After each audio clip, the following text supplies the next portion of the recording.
എല്ലാവർക്കും നമസ്കാരം. മറുനാടൻ പ്രേക്ഷകർക്ക് സ്വാഗതം. MS വേണുഗോപാൽ സാറാണ്. സാർ നമസ്കാരം. പ്രധാനമായും ഇന്ന് സംസാരിക്കാൻ പോകുന്നത് 64 വർഷത്തിന് ശേഷം ഗുജറാത്തിലെ അഹമ്മദാബാദിൽ സബർമതി തീരത്ത് കോൺഗ്രസിന്റെ AICCയുടെ വിശാല പ്രവർത്തക സമിതി യോഗം വിളിച്ചിരിക്കുന്നു. അതിൽ രണ്ട് കാര്യങ്ങൾ ആണ്. ഒന്ന്, ഗുജറാത്തിൽ ആണെന്നുള്ളതാണ്. പ്രത്യേകിച്ച് മോദിയുടെ മൂക്കിന് താഴെ ഞങ്ങൾ കൊണ്ടുപോയി പ്രവർത്തക സമിതി യോഗം വെച്ചു. ചോദ്യം നമ്പർ 1, ഇതിന് പ്രത്യേകമായ ധൈര്യം വേണം. 2, പ്രവർത്തക സമിതി യോഗത്തിലെ പ്രധാനപ്പെട്ട നിർദ്ദേശങ്ങൾ അല്ലെങ്കിൽ ഉത്തരവുകളിൽ നിന്ന് ഖാർഗെ പറഞ്ഞിരിക്കുന്നത് പ്രവർത്തിക്കാൻ താല്പര്യമില്ലാത്ത ആളുകളെല്ലാം ഇറങ്ങിപ്പൊക്കോണം എന്നാണ് കോൺഗ്രസിൽ നിന്ന്. അങ്ങനെയാണെങ്കിൽ കോൺഗ്രസ് പിരിച്ചുവിടേണ്ടി വരുമോ? രണ്ട് ചോദ്യവും രസകരമായ ചോദ്യമാണ്. ഒന്നാമത്തേന് ആദ്യം ഉത്തരം പറയാം. ഈ മോദിയുടെ മൂക്കിന് താഴെ പോയി എന്തെങ്കിലും പറയാനായിട്ട് ഇത്ര വലിയൊരു ദേശീയ പാർട്ടിയൊന്നും നമുക്ക് ആവശ്യമില്ല. എനിക്ക് വേണേലും അല്ലെങ്കിൽ മനോജയ്ക്ക് വേണേലും ഗുജറാത്തിൽ പോയിട്ട് മോദി മുർദാബാദെന്നോ അമിത്ഷാ മുർദാബാദെന്നോ ഒക്കെ വിളിക്കാനായിട്ട് ഉള്ള സ്വാതന്ത്ര്യമുണ്ട്. നമ്മൾ വിളിച്ചാൽ ആരും നമ്മളെ ഒന്നും ചെയ്യുമെന്നും പേടിക്കണ്ട. പക്ഷെ അതിനായിട്ട് AICCയുടെ ഒരു ഏറ്റവും വിശാലമായ ഒരു മീറ്റിംഗ്, അവിടെ 100ഓളം MP-മാരുള്ള പ്രതിപക്ഷ നേതാവിൻ്റെ നേതൃത്വത്തിലുള്ള ഒരു ഗ്രൂപ്പ് അവിടെ ചെന്ന് മീറ്റിംഗ് നടത്തിയിട്ട് ഞങ്ങൾ മോദിയുടെ മൂക്കിന് താഴെ മീറ്റിംഗ് നടത്തി എന്ന് പറയുന്നത് തന്നെ ഒരു അപഹാസ്യമായ കാര്യമാണ്. അപ്പോൾ ഇന്ത്യയെക്കുറിച്ച് അവർക്കുള്ള അജ്ഞതയാണത് സൂചിപ്പിക്കുന്നത്. രണ്ടാമത്തേത് എനിക്ക് ഏറ്റവും ഇഷ്ടപ്പെട്ടത്, മല്ലികാർജ്ജുന ഖാർഗെ പറഞ്ഞു പണിയെടുക്കാത്തവൻ പുറത്തു പോകണം. അങ്ങനെയാണെങ്കിൽ ഇടയ്ക്കിടയ്ക്ക് ഹോളിഡേക്ക് പോകുന്ന വിശ്രമ ജീവിതം നയിക്കാനായിട്ട് ഇന്ത്യയിൽ നിന്ന് ഓടുന്ന പപ്പുവിനാണ് അതിന് ഏറ്റവും കൂടുതൽ യോഗ്യത എന്ന് തോന്നുന്നു. ഇന്ത്യയുടെ അങ്ങനെ പറഞ്ഞതിൽ, കാരണം ഇന്ത്യയുടെ പ്രതിപക്ഷ നേതാവാണ് അദ്ദേഹം. രാഹുൽ ഗാന്ധി പക്ഷേ ആ പ്രതിപക്ഷ നേതാവിൻ്റെ ആർജവം കാണിച്ചിട്ടുണ്ടോ എന്ന് നമുക്ക് പലപ്പോഴും തോന്നുന്നു. രാഹുലിനെ ജയിപ്പിച്ച മുസ്ലിങ്ങൾ, പ്രിയങ്കയെ ജയിപ്പിച്ച മുസ്ലിങ്ങൾ, ശരിക്കും പറഞ്ഞാൽ ഇവിടുത്തെ നമ്മുടെ വയനാട്ടിലുള്ള മുസ്ലിങ്ങളല്ലേ, ഇന്ത്യയിലെ മുഴുവൻ മുസ്ലിങ്ങളോടും അവർ കടപ്പെട്ടിരിക്കുന്നതാണ്. വഖഫ് നിയമം വന്നപ്പോൾ പോലും അവർ വാ പൊളിച്ചില്ല എന്ന് പറഞ്ഞാൽ, ഈ പ്രതിപക്ഷ നേതാവ് വാ പൊളിച്ചില്ല എന്ന് പറഞ്ഞാൽ അതിൽ പരം പണിയെടുക്കായ്മ വേറെ ഉണ്ടോ? വിയോജിക്കാമല്ലോ. അതുപോലെ തന്നെ രണ്ടാമത്, ആ സമയത്ത് ഇവിടുന്ന് മുങ്ങി അമേരിക്കയ്ക്ക് പോയ ഇതേ മുസ്ലിങ്ങൾ തന്നെ ജയിപ്പിച്ച പ്രിയങ്ക ഗാന്ധി, അവരും പണിയെടുക്കാത്ത ആളല്ലേ. അപ്പോൾ പണിയെടുക്കുമായിരുന്നെങ്കിൽ ഏറ്റവും പ്രധാനപ്പെട്ട പണിയെടുക്കേണ്ട ഒരു സന്ദർഭം അവർക്ക് അതായിരുന്നു. അന്ന് അവർ പണിയെടുത്തില്ല. ഇനി കോൺഗ്രസിൽ പണിയെടുക്കുന്നത് ആര് എന്നുള്ള ചോദ്യം ഇപ്പോഴും നിൽക്കുകയാണ്. 100ഓളം പ്രവർത്തക സമിതി അംഗങ്ങളുണ്ട്. ഇവരൊക്കെ രാജ്യത്തിൻ്റെ 100 ഭാഗങ്ങളിൽ പോയി ജനങ്ങൾക്ക് വേണ്ടി എന്തെങ്കിലും ചെയ്തിരുന്നെങ്കിൽ എത്ര പണി ഇവിടെ നടന്നേനെ. അപ്പോൾ അവർ പണിയെടുക്കുന്നത് എന്താണ് എന്നുള്ളത് അവർ തന്നെ നിർവചിക്കേണ്ട അവസ്ഥയാണ്. ആര് പണിയെടുക്കണമെന്നാണ് പറയുന്നത്? താഴെത്തട്ടിലുള്ളവർ മാത്രം പണിയെടുത്താൽ മതിയോ? താഴെത്തട്ടിലുള്ളവർക്ക് പണിയെടുക്കാനായിരിക്കും ഇപ്പോൾ ഒരു പണി വെച്ചിട്ടുണ്ട്. DCCകൾ, ജില്ലാ നേതൃത്വം ആണ് ഇനി പാർട്ടിയുടെ സുപ്രധാന നേതൃത്വമായിട്ട് വരാൻ പോകുന്നത്. ഇലക്ഷൻ ഉൾപ്പെടെയുള്ള കാര്യങ്ങൾ അവരാണ് നടത്താൻ പോകുന്നത്. DCC പ്രസിഡന്റുമാർക്ക് അപ്രമാദിത്യം കൊടുക്കാൻ പോവുകയാണെന്നാണ് ഇപ്പോഴത്തെ ഒരു വലിയ കണ്ടുപിടുത്തം. ഇത് ആണ് കോൺഗ്രസ് BJPയെ നേരിടാനുള്ള ഏറ്റവും വലിയൊരു ആയുധമായിട്ട് അവർ കണ്ടിരിക്കുന്നത്. അപ്പോൾ ഇവരെന്താണ് ചിന്തിക്കുന്നത് ഇന്ത്യയെക്കുറിച്ച് എന്നുള്ളത് എനിക്ക് മനസ്സിലാകുന്നു. അതുപോലെ തന്നെ കുറേ പ്രഖ്യാപനങ്ങൾ അവിടെ ഇങ്ങനെ നടത്തി വിടുകയാണ്. അതുകൊണ്ട് മാത്രം 150-ാം വാർഷികം ആഘോഷിക്കുമ്പം പട്ടേലിൻ്റെ 150-ാം ജന്മവാർഷികം ആഘോഷിക്കുമ്പോഴാണ് പട്ടേലിനെ അവർ ആദരിക്കാൻ തീരുമാനം. ഇത്രയും നാൾ പട്ടേൽ അവർക്ക് വേണ്ടായിരുന്നു. ഇപ്പോൾ മോദി പട്ടേലിനെ എടുത്തു, അമിത്ഷാ പട്ടേലിനെ എടുത്തു, അല്ലെങ്കിൽ BJP പട്ടേലിനെ കയ്യിലെടുത്തു, അവരെ ആദരിക്കുന്നതെന്ന് കണ്ടപ്പോഴാണ് ഇപ്പോൾ കോൺഗ്രസ്സിന്, അദ്ദേഹം കോൺഗ്രസ് നേതാവായിരുന്നു, അദ്ദേഹത്തിനെ ആദരിക്കേണ്ടതായിരുന്നു എന്ന് പറയുന്നത്. ഇപ്പോൾ ഇന്ത്യയുടെ ആദ്യത്തെ പ്രധാനമന്ത്രിയാകാനായിട്ട് കോൺഗ്രസ് പ്രവർത്തകർ നിശ്ചയിച്ചത് പട്ടേലിനെയായിരുന്നു. അതിനെ വെട്ടി ആദ്യം പ്രധാനമന്ത്രിയായത് നെഹ്റുവാണ്, ഗാന്ധിജിയുടെ കൂടെ പിന്തുണയോടുകൂടി. അപ്പോൾ ഇതൊക്കെ അപ്പോൾ നെഹ്റുവിനെ പട്ടേലിനെ അവർ ആദരിച്ചതാണോ അവഗണിച്ചതാണോ ചോദിക്കണ്ടേ? അതുപോലെ 100-ാം ജന്മദിനം ആഘോഷിക്കുന്ന 100-ാമതായിട്ട് ഗാന്ധിജി AICCയുടെ പ്രസിഡൻ്റായിട്ട് 100-ാമത്തെ വർഷം വരികയാണ്. ആ വർഷത്തിൽ ഇപ്പോൾ ആദരിക്കുകയാണെന്നാണ് പറയുന്നത്. ഇപ്പോൾ ഇത്രയും നാളും ഗാന്ധിയൊക്കെ മറന്നിരുന്നവർ. ഇതുപോലത്തെ ഒരുപാട് ചോദ്യങ്ങൾ അവിടെ വരികയാണ്. ഇപ്പോൾ ഗാന്ധിയുടെ പേര് ജന്മത്തിൽ വന്നതുകൊണ്ടാണ് ഇപ്പോൾ ഗാന്ധിയെ ഓർമ്മിക്കുന്നതെന്നാണ് പലരും പറയുന്നത്. സോണിയാഗാന്ധി, പ്രിയങ്ക ഗാന്ധി, രാഹുൽ ഗാന്ധി, ഇനി വദ്ര ഗാന്ധി വരുമോയെന്ന് അറിയില്ല, കൊച്ചുമോനായിരിക്കും ചിലപ്പോൾ ഗാന്ധിയായിട്ട് വരുന്നത്. അപ്പോൾ ഈ ഗാന്ധി എന്ന് നിലനിൽക്കുന്നത് ഈ ജനപത്തിൽ ഇങ്ങനെ കുറേ ഗാന്ധിമാരുള്ളതുകൊണ്ടാണെന്നാണ് പലരും പരാതി പറയാറ്. അപ്പോൾ അത് കേട് തീർക്കാനാണോ ഈ ICCയിൽ ഗാന്ധിക്ക് ഒരു പ്രത്യേക അനുസ്മരണം കൊടുത്തതെന്നും അറിയില്ല. തീർച്ചയായിട്ടും ഒരു പ്രധാനമായിട്ടും ഇവർ കുറച്ചധികം വിഷയങ്ങളിലൊക്കെ നിലപാട് എടുക്കുന്നുണ്ട്. ഈ പ്രവർത്തക സമിതി യോഗത്തിൽ ഇവർ കുറച്ചധികം നിലപാടുകൾ എടുക്കുന്നുണ്ട്. അത് വഖഫ് ഉണ്ടാവാം, മണിപ്പൂർ വിഷയം വരും, സംവരണ വിഷയങ്ങൾ വരാം, കശ്മീർ ഉണ്ടെന്നാണ് ഞാൻ മനസ്സിലാക്കുന്നത്. അപ്പം ഇങ്ങനെയുള്ള വിഷയങ്ങളിലൊക്കെ തന്നെ കോൺഗ്രസിനെ കുറിച്ചുള്ള എൻ്റെ ഒരു ഒറ്റ വാചകത്തിൽ പറഞ്ഞാൽ മറ്റുള്ളവരെ പ്രീണിപ്പിച്ച് അത് രാഷ്ട്രീയ നേട്ടമാക്കാൻ മിനക്കെട്ടിറങ്ങിയ ഒരു പാർട്ടിയാണ് കോൺഗ്രസ് എന്നാണ് എൻ്റെ വ്യക്തിപരമായ ഒബ്സർവേഷൻ. ഇവരാണ് ഇങ്ങനെ ഒരു ചിട്ട അല്ലെങ്കിൽ ഇങ്ങനെ ഒരു വട്ടം ഒരു ഇന്ത്യൻ ജനങ്ങളെ പഠിപ്പിച്ചത് എന്ന് ഞാൻ പറഞ്ഞാൽ ആ സ്റ്റേറ്റ്മെന്റിനെ താങ്കൾ ഖണ്ഡിക്കൂ? ഞാനല്ല, ചരിത്രം തന്നെ അത് ഖണ്ഡിച്ചിട്ടുണ്ട്. ഞാനത് ഖണ്ഡിക്കേണ്ട കാര്യമില്ല. ഇന്ത്യ അവരിപ്പോൾ പറയുന്നത് ഇന്ത്യയിൽ രാജ്യനീതി നടപ്പിലാക്കും, രാഷ്ട്രനീതി ഞങ്ങൾ നടപ്പിലാക്കും, അതുപോലെ തന്നെ അസമത്വങ്ങൾ ഞങ്ങൾ ഇല്ലാതാക്കും. ഈ മോദി ഗവൺമെന്റ് വന്നിട്ട് 10 വർഷമായുള്ളൂ. ഇതിനു മുമ്പ് 5 വർഷം വാജ്പേയി കഷ്ടിച്ച് ഭരിച്ചതേ ഉള്ളൂ. അങ്ങനെ 15 വർഷം കഴിഞ്ഞാൽ ഏതാണ്ട് 60 വർഷത്തിൽ കൂടുതൽ ഭരിച്ചത് കോൺഗ്രസ് ആണ്. അപ്പൊ അവർക്ക് അന്ന് പട്ടിണി മാറ്റാൻ പറ്റിയില്ല, അന്ന് തൊഴിലില്ലായ്മ മാറ്റാൻ പറ്റിയില്ല, രാജ്യത്തെ അസമത്വം മാറ്റാൻ പറ്റിയില്ല, പിന്നെ രാജ്യത്ത് വിഭജനം ഇല്ലാതാക്കാൻ പറ്റിയില്ല. ശരിക്കും പറഞ്ഞാൽ ഒന്നാമത്തെ വിഭജനം ഇന്ത്യയിൽ ഉണ്ടാക്കിയത് കോൺഗ്രസ് ആണ്. ഗാന്ധിജി എന്ന് പറഞ്ഞതാണ് ജിന്നയാണ് പ്രധാനമന്ത്രിയാകാൻ യോഗ്യൻ. നമുക്കിപ്പോൾ ജിന്നയെ പ്രധാനമന്ത്രിയാക്കിയാൽ ഇന്ത്യയുടെ ഒരു ബ്രിട്ടീഷുകാർ വെച്ചൊരു പാരയാണ് ഈ പാകിസ്ഥാനായിട്ടുള്ള വിഭജനം. അപ്പോൾ അതിനെ മറികടക്കാനായിട്ട് ഗാന്ധി പറഞ്ഞതാണ് ജിന്നയെ നമുക്ക് പ്രധാനമന്ത്രിയാക്കാം. പക്ഷെ അത് നടന്നില്ല. അത് നടക്കാത്തത് നെഹ്റു അന്ന് മൗണ്ട് ബാറ്റനെയൊക്കെ സ്വാധീനിച്ചുകൊണ്ട് നടത്തിയ ബാക്ക്ഡോർ പ്ലേകളാണെന്ന് പിന്നീട് പലരും ലേഖനങ്ങൾ എഴുതുകയും പുസ്തകം എഴുതുകയൊക്കെ ചെയ്തിട്ടുണ്ട്. അപ്പോൾ ആദ്യത്തെ വിഭജനം അങ്ങനെയാണ് ഉണ്ടായതെന്നാണ് നമ്മുടെ ചരിത്രം പറയുന്നത്. അത് കഴിഞ്ഞിട്ട് വലിയൊരു വിഭജനം നടന്നത് കോൺഗ്രസ് നടത്തിയ ഒരു വിഭജനം തന്നെയാണ്. അത് കഴിഞ്ഞിട്ട് അടിയന്തരാവസ്ഥ. ഇന്ത്യയിൽ ഭരണഘടനയെക്കുറിച്ച് പറയുന്നു, ഏറ്റവും കൂടുതൽ ഭരണഘടന നമ്മുടെ എല്ലാവരുടെയും ഇതുപോലെ ലോകത്ത് ബ്രിട്ടീഷുകാർ പോലും ചെയ്തിട്ടില്ല. ഇന്ത്യയിൽ ബ്രിട്ടീഷുകാർ പോലും നമ്മുടെ എല്ലാവരുടെയും മൗലിക അവകാശങ്ങളെ നാവടക്കൂ പണിയെടുക്കൂ എന്ന് പറയുന്ന രീതിയിൽ നമ്മുടെ മുഴുവൻ മൗലിക അവകാശങ്ങളെയും ലംഘിച്ചുകൊണ്ട് നമുക്ക് പുറത്തിറങ്ങാൻ പറ്റാത്ത, നമുക്ക് സ്വാതന്ത്ര്യത്തിന്റെ ഒരംശം പോലും ഉപയോഗിക്കാൻ പറ്റാത്ത ഒരവസ്ഥ ഉണ്ടായത് അടിയന്തരാവസ്ഥ കാലത്താണ്. അപ്പോൾ ഭരണഘടനയെ കുറിച്ച് ഇവർ പറയുന്നത് ഭരണഘടന സംരക്ഷിക്കുമെന്നാണ്. അപ്പോൾ അത് സംരക്ഷിക്കുന്നതാണോ അവർ ചെയ്തതെന്ന് നരേന്ദ്രമോദി തന്നെ അത് ഭംഗിയായിട്ട് നമ്മുടെ പാർലമെന്റിൽ ചോദിക്കുകയുണ്ടായി. പിന്നെ രണ്ടാമതൊരു വിഭജനമാണ് അവർ നടത്തിയത്, ബാബറി മസ്ജിദിന്റെ രാമജന്മഭൂമി പ്രശ്നം. അത് വർഷങ്ങളായിട്ട് നിലനിൽക്കുന്ന പ്രശ്നമാണ്. അപ്പോൾ ഷബാനു കേസിൽ ഒരു വിധി ഉണ്ടാകുകയും അതിനനുകൂലമായിട്ട് കോൺഗ്രസ് നിൽക്കുകയും ചെയ്തു.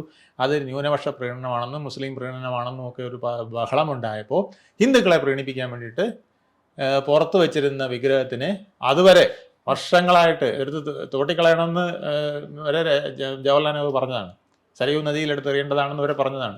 ആ വിഗ്രഹത്തിന് അകത്തേക്ക് കയറാൻ അവസരം കൊടുത്തത് ആരാണ്? അത് രാജീവ് ഗാന്ധിയാണ്. അങ്ങനെ ആദ്യം അവസരം ക്ഷേത്രത്തിനകത്ത് പൂജ നടത്താനും അവിടെ കർഷകർക്ക് മുഴുവൻ അവസരം കൊടുത്തു. അത് കഴിഞ്ഞപ്പോൾ സുപ്രീം കോടതി അല്ല പറയുന്നത്, അത് അവിടെ ഒരു കളിയാണ്. അല്ല, സുപ്രീം കോടതിയെ സംബന്ധിച്ചിടത്തോളം പൂജ നടന്നുകൊണ്ടിരിക്കുന്ന ഒരു സ്ഥലത്ത് നിന്ന് ആ പൂജാ വിഗ്രഹവും അത് എടുത്തുകൊണ്ട് പോകാൻ പറയാൻ പറ്റില്ല. പിന്നെ ഇത് താഴത്തെ നിലയിൽ മുകളിലത്തെ നിലയാക്കി പാളത്തെ നിലയിൽ അമ്പലവും മുകളിലത്തെ നിലയിൽ പള്ളിയാക്കാൻ പറ്റുമോ? എങ്കിൽ അവിടെ വാങ്ങി കുടിക്കുമ്പോൾ ഇവിടെ ജയ് ശ്രീറാം വിളിക്കും, അടിയുണ്ടാകും, പിന്നെ വേറൊന്നും വേണ്ട. രണ്ട് അപ്പുറപ്പുറം വയ്ക്കാൻ പറ്റുമോ? അതും പറ്റില്ല. അപ്പോൾ അതുകൊണ്ടാണ് സുപ്രീം കോടതി പറഞ്ഞത് എങ്കിൽ പിന്നെ ഐതിഹ്യപരമായിട്ടും രാമൻ ജനിച്ചത് ഇവിടെയാണെന്ന് ഹിന്ദുക്കൾക്ക് ഒരു കൺസെപ്റ്റ് ഉണ്ട്. ആ കൺസെപ്റ്റ് അനുസരിച്ച് നിങ്ങൾ എന്നാ ഇവിടെ വെച്ചു. ഇപ്പോൾ അള്ളാഹ് ഇവിടെ വന്നെന്നോ ഇവിടെ തപസ് ചെയ്തെന്നോ ഇവിടെ ജനിച്ചെന്നോ ഒന്നും അവർക്കാർക്കും ഒരഭിപ്രായമില്ല. അതുകൊണ്ട് നിങ്ങൾ ഇച്ചിരി ഇവിടെ മാറി അപ്പുറത്ത് വേറൊരു പള്ളി പോകണം, അത് സർക്കാർ തന്നെ അതിൻ്റെ ഭൂമിയെ കൊടുത്ത് ചെയ്യണം എന്ന് പറഞ്ഞാൽ ആ പ്രശ്നം അവസാനിപ്പിച്ചത് ശരിക്കും പറഞ്ഞാൽ BJP ആണ്, നരേന്ദ്രമോദിയാണ്. കോൺഗ്രസ് അന്നുണ്ടാക്കി ആ പ്രശ്നം പരിഹരിച്ചത് നരേന്ദ്രമോദിയാണ്. അപ്പം വിഭജനത്തിന്റെ വക്താക്കൾ ആരായിരുന്നു? ആ വിഭജനം കൊണ്ട് തീർന്നോ? ഈ വഖഫ് എന്ന് പറയുന്ന, ഇപ്പൊ അവർ വഖഫിനെ കുറിച്ച് പറയുകയാണെങ്കിൽ കോടതി കൊണ്ട് കേസ് കൊടുക്കുന്നു. അവർ വെട്ടിലാകാൻ ഇരിക്കുന്നതേ ഉള്ളൂ.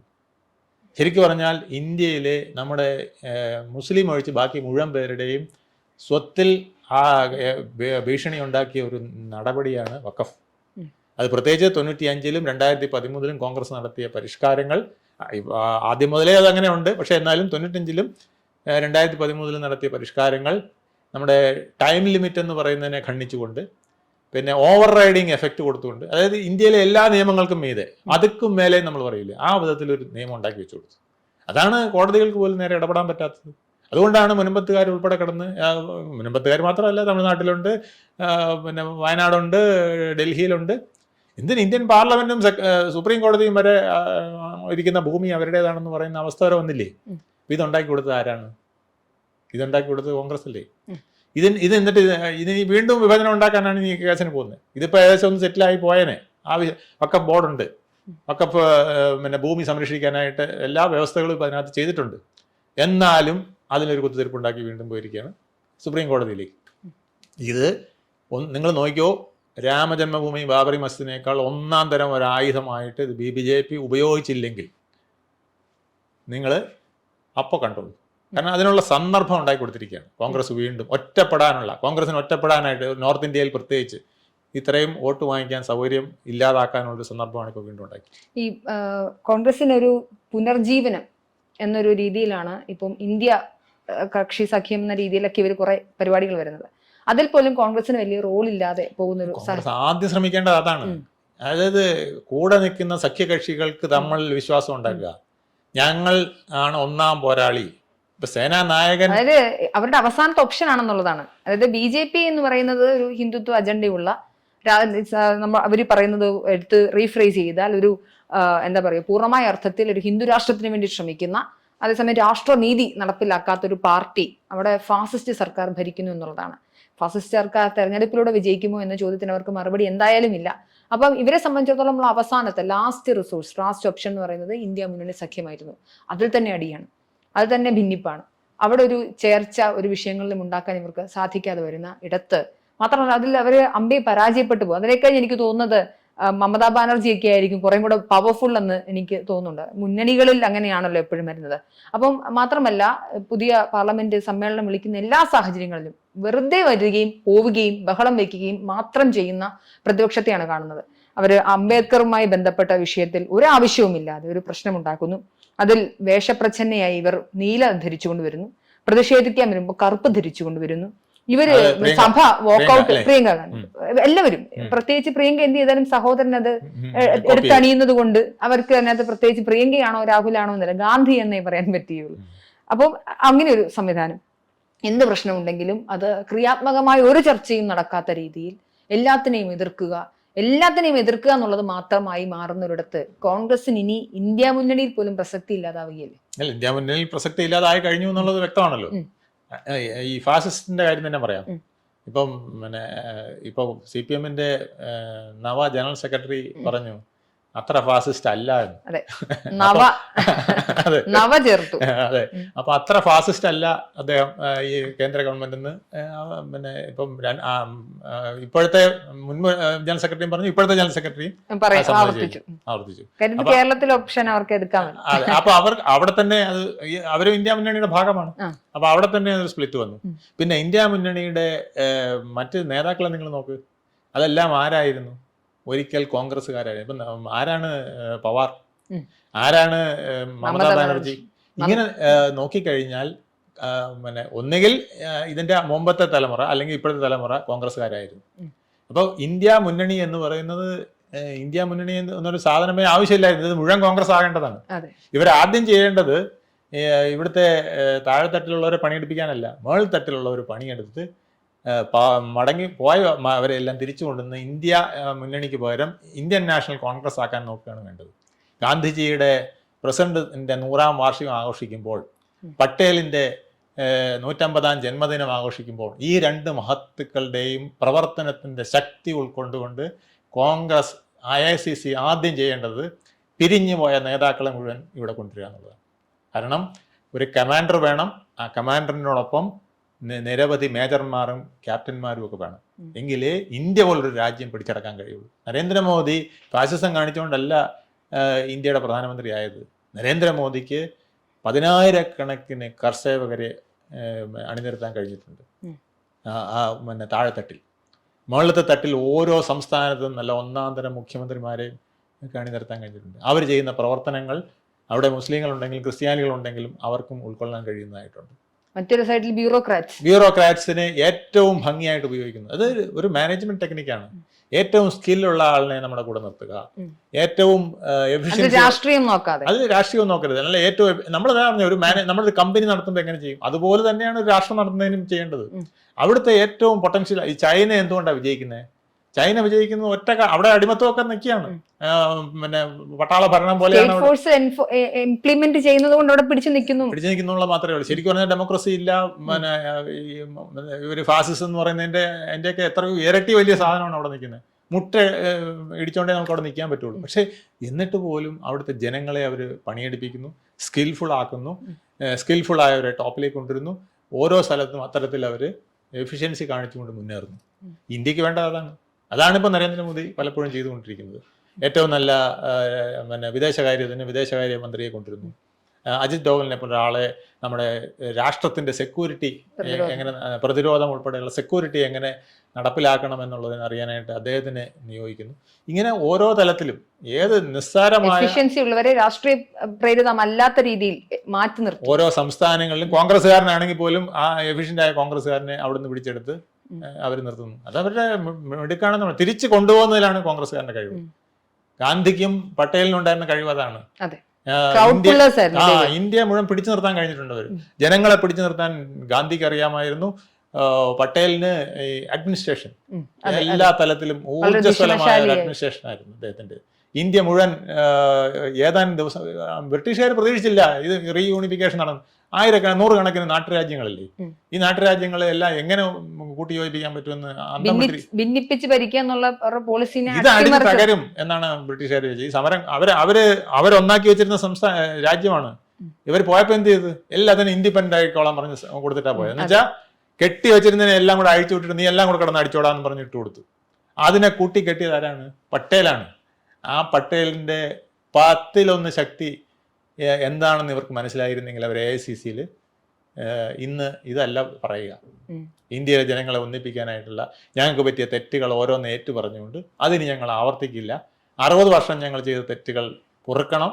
ഞങ്ങൾ പുതിയ ഒരു ഇന്ത്യ, ഗാന്ധി കണ്ട ഇന്ത്യ, പട്ടേൽ കണ്ട ഇന്ത്യ, നേതാജി കണ്ട ഇന്ത്യ ഞങ്ങളിതാ കൊണ്ടുവരാൻ പോകുന്നു എന്ന് പറയണം. പക്ഷെ ഇവർക്ക് എത്ര നാൾ പണ്ട് ഞങ്ങൾക്ക് ഇതുണ്ടായിരുന്നു എന്ന് ഭൂതകാലത്തിൽ അഭിരമിക്കാൻ പറ്റും എന്നൊരു ചോദ്യമുണ്ട്. ഭൂതകാലത്തേക്ക് പോയ പണ്ട് നരേന്ദ്രമോദി അവിടെ പ്രസംഗിച്ച പോലെ ആയി പോകും.